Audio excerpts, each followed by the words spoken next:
there is one last use case that I want to cover, and that is education. So for students or even educators, this is a huge win where we can jump right into ChatGPT and ask it pretty much anything that would assist a student in their studies. It is important to note that you will get better responses focusing on content generation and content-based topics. If you do ask it things like math questions, it will give you an answer.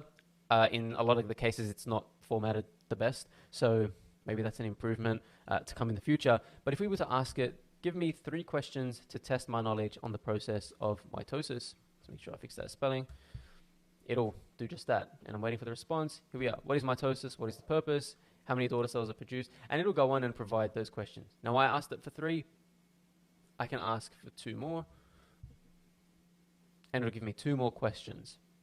So if you want to focus on SAT questions or SAT topics, you just let ChatGPT know that, say provide information on this topic for my SATs, and it'll give you a lot more appropriate response. So in this section, we covered a whole bunch of use cases, and that pretty much covers a lot of the main use cases for ChatGPT. The next section is where it gets a little more interesting, where we start going and diving into prompt engineering. Now,